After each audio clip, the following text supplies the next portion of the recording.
Odottakaa, tuntuu hurjalta! Ja katsokaa mikä vauhti! Katsokaa tätä vauhtia! Siellä takana voi tuntua kohtuu hurjalta! Stuntmies Sami Lund! Lantti! Ei, miksei tämmöstä laitetta oo Särkänniemessä? Mä haluan tonne. Tää pieksee possujunan milloin vaan.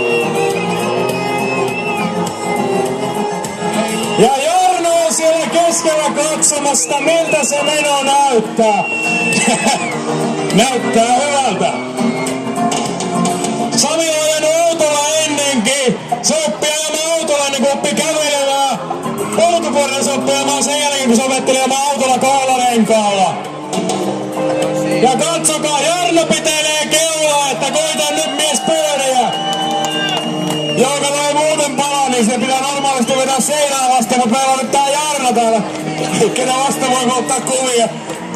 Aplodit Jarnolle! Mies myi autossa ja mennäs äsken mua henkensä.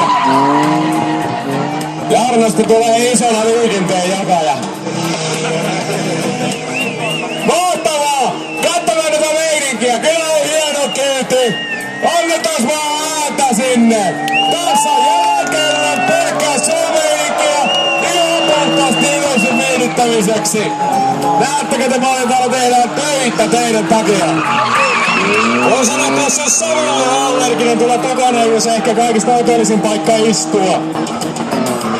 Ja on muuten vauhtia! On muuten vauhtia! Nyt räjähtää kyllä rengas aivan kohta!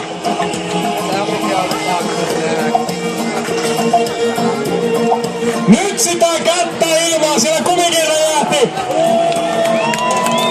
Ja isompaa pesää ja se on se! Ja laittaa vanteella! Huntti antaa kaikkensa! Ja metari on kohtaamassa, vanne palaa siellä! Sääli on sairautta, eikä tunnu missään. Siinä laitetaan nyt kaikki yleisö! Kaikki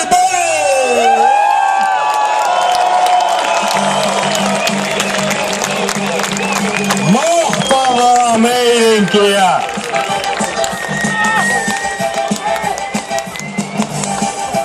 Pieni mies, iso sielu!